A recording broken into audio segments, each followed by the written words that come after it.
Behold the King of Kings. Shit. Time to play the game. Time to play the game.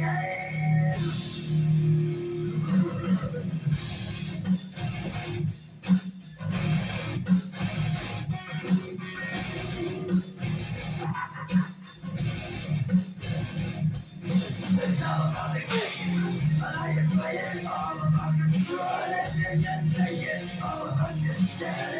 What is up, everyone? I hope you enjoyed that special intro for today. Welcome to the Danny Show. I'm your host, Daniel Cody, and this is where I give commentary and reviews on all things wrestling. And as you can see, today is the day of the game, the King of Kings, the cerebral assassin, Triple H, the man that runs the show of WWE and is doing a heck of a job now. Let's get started.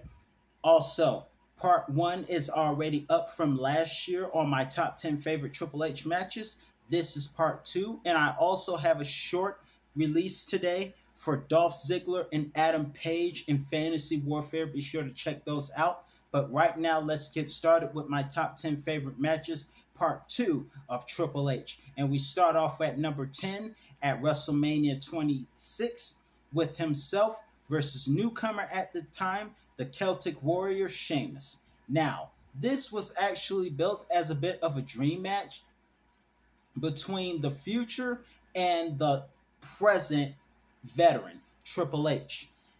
Sheamus came up there. He had won the WWE Championship in less than a year, and he had lost it at the Elimination Chamber by being pinned by ours truly, Triple H, which was set up for a match at WrestleMania. This match was very competitive on both sides. Sheamus brought his brogue, but Triple H ended it with his pedigree. And Old School won this one.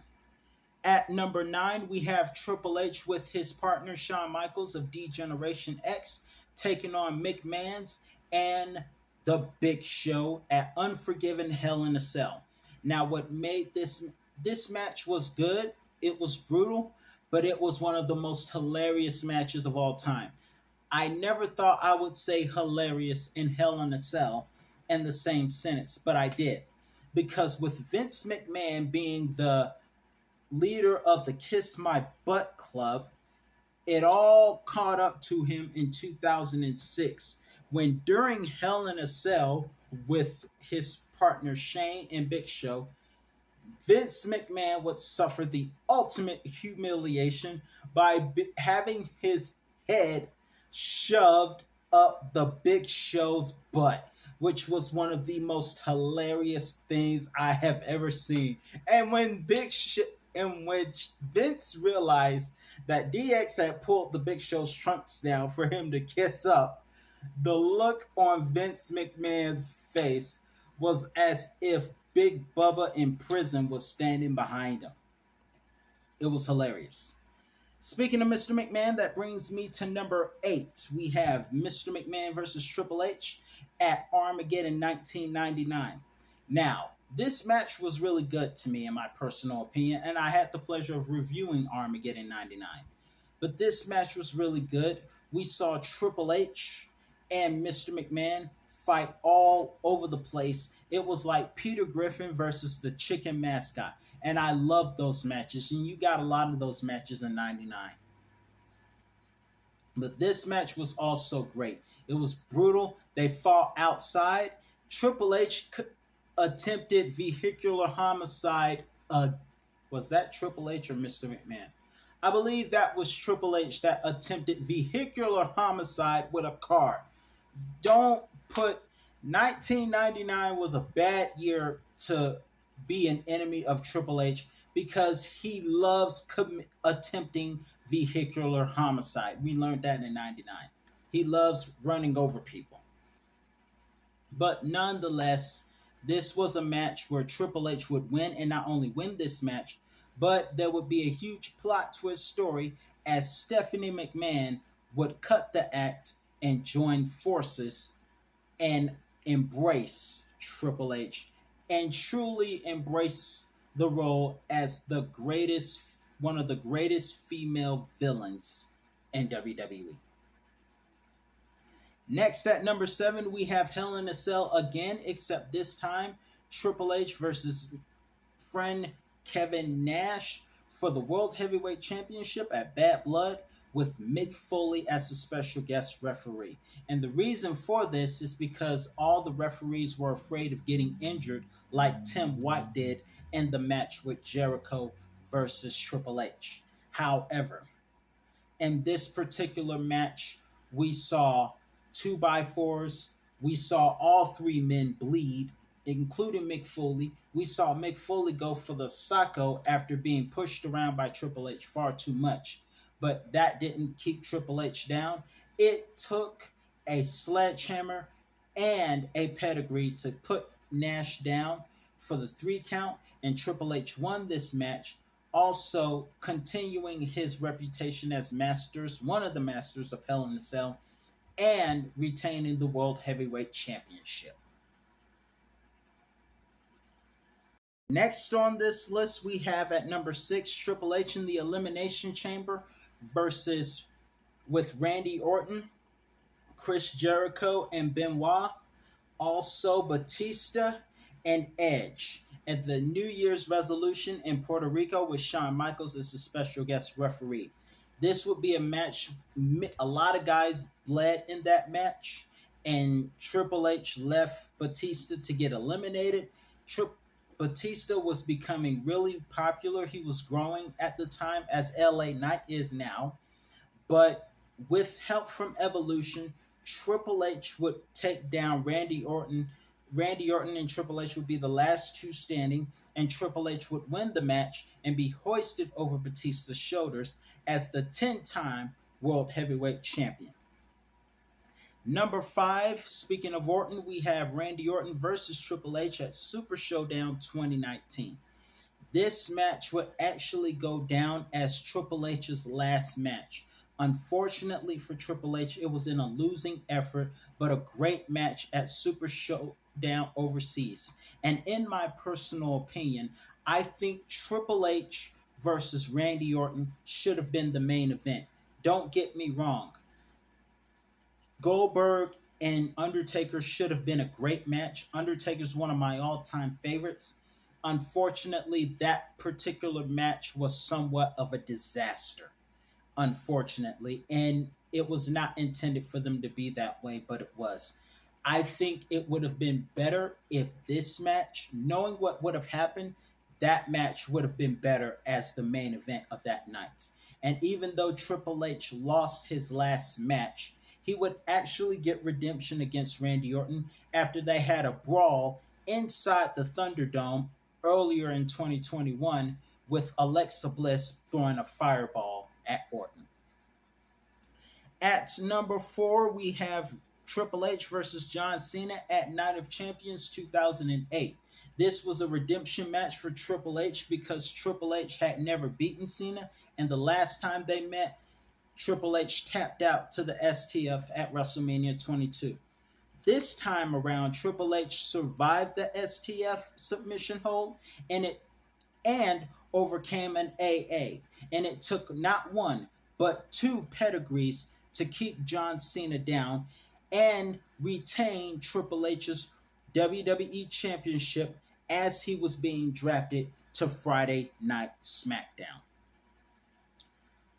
At number 3, we have another redemption match, and this would be Triple H versus Chris Jericho at WrestleMania 18. Triple H had worked his way back from a torn muscle in his leg, and he came back after 8 months. He won the Royal Rumble and went on to be the number 1 contender despite Stephanie's shenanigans alongside with Kurt Angle. But then Stephanie McMahon would align herself with Chris Jericho, who had so many degrading things to say about Stephanie in the past, calling her a filthy, dirty, bottom-feeding, you know the rest. And I asked her how old she was, not how many people, never mind. But nonetheless, they put all that aside to go against Triple H. Triple H's muscle was hanging by a thread, but it didn't stop him from putting on a great performance. And of course, he had enough of that Jezebel Stephanie McMahon. And don't tell his kids I said this, but at the time, everyone was very happy because Triple H would pedigree the Jezebel Stephanie McMahon and then pedigree Chris Jericho to get the 1, 2, 3 and become the second undisputed heavyweight champion, ending off WrestleMania 18. At number 2, we have another WrestleMania match, and this would be against The Undertaker in my former hometown of Atlanta at WrestleMania 27. The only reason, in my personal opinion, this match was not the main event was because The Rock was the wild card of The Miz versus John Cena. Now, to this match, Triple H almost won. I lost count of how many pedigrees he used. When he stole the Undertaker's tombstone, and Jim Ross was like, "This is too much." That was almost it. He kicked out. Jim Ross said one of the most iconic lines, "What did we just see?" And we just saw the Undertaker kick out of his own move. We saw sledgehammers and chair shots, and we saw this match would feature the last headshot during the PG era. This was the only time the only and last time you saw a chair shot to the head during the PG era. Of course, when you watch this on YouTube, the stupid censors, I want them to bring back headshots, in my personal opinion. But in any event, this match was brutal, but it was great. And of course, it was a losing effort, and The Undertaker thankfully remained undefeated. However, unfortunately for The Undertaker, he was unable to walk out on his own, even though he had won the match, making Triple H tapped out. Thus, they had their rematch at WrestleMania 28 the next year.